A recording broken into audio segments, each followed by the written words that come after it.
Hello friends, welcome back ஸ்பீ news channel நண்பர்களே. சற்று முன் பார்த்தீங்கன்னு வச்சுக்கோங்களேன், ஒரு பிரேக்கிங் நியூஸாக ஒரு முக்கியமான நியூஸானது வெளியாகிருக்கு. வெளியான அந்த முக்கியமான நியூஸ் என்னங்கிறத இப்போ நான் உங்ககிட்ட ஷேர் பண்ண போகிறேன். அதாவது நடிகர் அஜித் இருக்காங்கல்ல, அவங்களுடைய தாயாருடைய மறைவு இப்போ ஏற்பட்டிருக்கு. அவங்க தாயார் மறைவு ஏற்பட்டதை பற்றிய நியூஸ் தான் தற்போது வெளியாகி சமூக வலைத்தளங்களில் ட்ரெண்டாக போயிட்டுருக்கு. ஸோ அவங்க தாயாருடைய மறைவு பற்றிய சோகத்தாள்களை தான் இந்த வீடியோவில் ஷேர் பண்ண போகிறேன். ஸோ இதுக்கு பிரபலங்கள் பலரும் வருத்தம் தெரிவித்து அஜித்குமார் அவர்களுக்கு ஆறுதலையே தெரிவிச்சிட்ருக்கிறாங்க. ஸோ வாங்க இந்த நியூஸை பற்றி இப்போ இந்த வீடியோவில் ஷேர் பண்ணுற தெரிஞ்சுக்குவீங்க. தமிழ் சினிமாவில் முன்னணி நடிகராக வலம் வருபவர் அஜித்குமார். இவரை தெரியாதவங்க யாரும் இருக்க முடியாது. இவருடைய தாயார் மோகினிமணி. இவருக்கு வயது 85 ஆகுது. வயது முதிர்வு காரணமாகவும் உடல்நலை குறைவு காரணமாகவும் அவர் காலமாயிருக்கிறார் அப்படிங்கிற செய்தி தற்போது வெளியாகிருக்கு. இந்த செய்தி வெளியாகி தொடர்ந்து இப்போ திரையுலகினர் மற்றும் ரசிகர்கள் சமூக வலைத்தளங்களில் தங்களுடைய இரங்கலை தெரிவித்து வந்துட்டுருக்குறாங்க.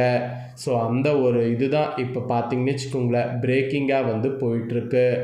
நடிகர் அஜித்குமார் தனது தனிப்பட்ட வாழ்க்கை மற்றும் குடும்ப விஷயங்களை எப்போதுமே வெளிச்சத்துக்கு கொண்டு வராதவர் என்று குறிப்பிடலாம். அதனால் அவரது குடும்பத்தை பற்றிய தாள்கள் ரசிகர்களுக்கு அதிகமாக இப்போ வரைக்கும் தெரியாது. இப்படிப்பட்ட நிலையில் அவருடைய தாயாரின் மறைவு செய்தி ரசிகர்களை அதிர்ச்சியில் ஆழ்த்தியிருக்கு. அஜித்தின் அம்மா மோகினிமணி சென்னையில் குடும்பத்தினருடன் வசித்து வந்ததாக கூறப்படுகிறது. கடந்த சில ஆண்டுகளாகவே வயது முதிர்வு தொடர்பான உடல்நல பிரச்சனைகளால் அவதிப்பட்டு வந்த அவர் இன்று காலமானதாக தாள்கள் வெளியாயிருக்கு. அஜித்குமாரின் குடும்ப பின்னணியை பார்த்தால் அவரது தந்தை பி. சுப்பிரமணியம் கேரளாவின் பாலக்காட்டை சேர்ந்தவர். தாயார் மோகினி மேற்கு வங்காள மாநிலம் கொல்கத்தாவை பூர்வீகமாக கொண்டவர். பல்வேறு கலாச்சார பின்னணிகளை கொண்ட குடும்பத்தில் பிறந்த அஜித் இன்று தமிழ் சினிமாவின் மிகப்பெரிய நட்சத்திரங்களில் ஒருவராக திகழ்கிறார். குறிப்பாக கடந்த 2023ஆம் ஆண்டு அஜித்தின் தந்தை பி. சுப்பிரமணியம் காலமானது ரசிகர்களை சோகத்தில் ஆழ்த்தியது. அந்த துயரத்திலிருந்து குடும்பம் மீண்டு வந்த நிலையில் தற்போது தாயாரின் மறைவு அஜித் குடும்பத்திற்கு மேலும் ஒரு பேரிழப்பாக அமைந்திருக்கு. அஜித் தனது பெற்றோர் மீது அதிக பாசம் வைத்திருந்தவர் என்பது பல்வேறு சந்தர்ப்பங்களில் அவரே காட்டியிருக்கிறார். வலிமை திரைப்படம் வெளியான சமயத்தில் கூட அந்த படத்தை முதலில் தனது பெற்றோருக்கு திரையிட்டு காட்ட விரும்புவதாக அவர் கூறியிருந்த தாள்கள் இப்போ ரசிகர்களிடம் பெரும் வரவேற்பை பெற்று வருகிறது. மோகினிமணியின் மறைவு செய்தி வெளியானதும் ரசிகர்கள் சமூக வலைத்தளங்களில் ரிப் மோகினிமணி மற்றும் #அஜித்குமார் போன்ற ஹேஷ்டேக்குகளை பதிவிட்டு இரங்கலை தெரிவித்து வந்துட்டுருக்கிறாங்க. கூடவே திரையுலக பிரபலங்களும் தங்களுடைய ஆழ்ந்த அனுபவங்களை பதிவு செய்து வருவதாக தாள்கள் கசிந்திருக்கு. தற்போது அஜித்குமார் வெளிநாட்டில் இருப்பதாக கூறப்படக்கூடிய நிலையில் குடும்பத்தினருடன் இணைந்து இறுதி சடங்கு ஏற்பாடுகள் நடைபெற்று வருவதாக தாள்கள் வெளியாகியிருக்கு. தந்தை இழந்து 3 ஆண்டுகளுக்குள் தாயாரையும் இழந்துள்ள அஜித்குமாருக்கும் அவரது குடும்பத்தினருக்கும் ரசிகர்கள் மேலும் ஆறுதல் தெரிவித்து வருவதாக தாள்கள் வெளியாயிருக்கு. நடிகர் அஜித்குமாருக்கு மட்டும் இல்லாமல் அவரை நேசிக்கக்கூடிய கோடிக்கணக்கான ரசிகர்களுக்கு இது ஒரு உணர்வு பூர்வமான இழப்பு என்ற கருத்துக்களும் சமூக வலைத்தளங்களில் அதிகமாக பகிரப்பட்டு வருது.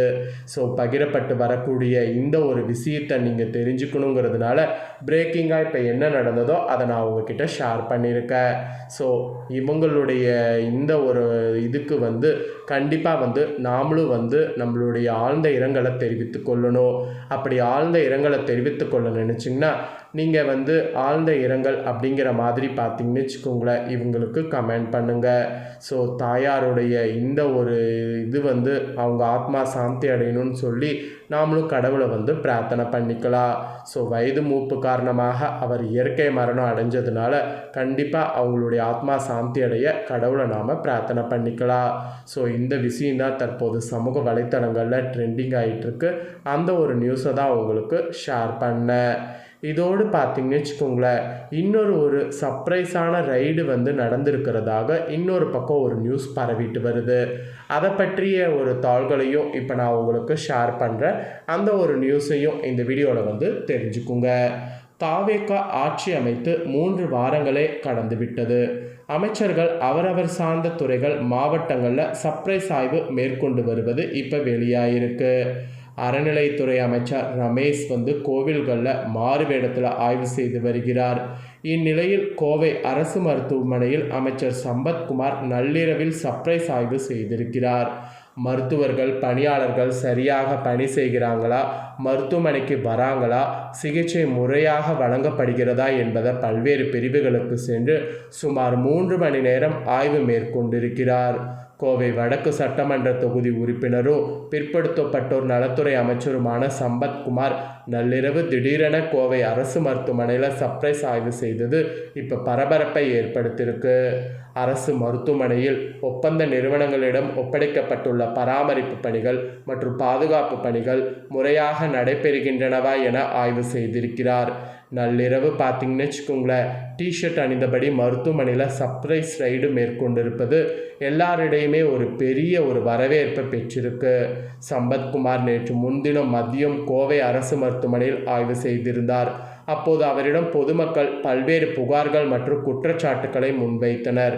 இதனால் அதிர்ச்சியடைந்த சம்பத்குமார் பணிகளை முறையாக மேற்கொள்ள வேண்டும், சிகிச்சை சுகாதாரம் ஆகியவற்றில் எந்த குறையும் இருக்கக்கூடாது, நான் மருத்துவமனையில் திடீர் ஆய்வு செய்வேன் என்று கூறியிருக்கிறார். நள்ளிரவு நேரம் என்பதால் மாவட்ட நிர்வாகம் சுகாதாரத்துறை அதிகாரிகள் யாரும் அவருடன் செல்லவில்லை. கார் டிரைவரோடு மட்டும் சென்று கோவை அரசு மருத்துவமனையில் அமைச்சர் சம்பத் சுமார் 3 மணி நேரத்துக்கு மேலாக மருத்துவமனையில் பல்வேறு பிரிவுகளுக்கு சென்று ஆய்வு மேற்கொண்டார். தனியார் ஒப்பந்த நிறுவன ஊழியர்களுடைய பட்டியலை கையில் எடுத்து அனைவரும் பணியில் இருக்கிறார்களா என்று சோதனை செய்தார்.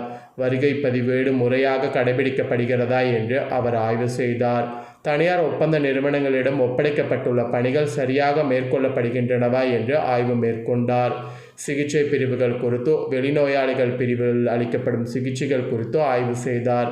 அப்போது பொதுமக்களிடம் கருத்துக்களோடு கேட்டு மருத்துவர்கள் பணியாளர்களுக்கு அறிவுரையும் வழங்கினார். தற்போது இந்த ஒரு நியூஸும் பிரேக்கிங்காக வெளியாகிருக்கு. இதுவும் சமூக வலைத்தளங்களில் ட்ரெண்டிங்காக பரவிட்டுருக்கு.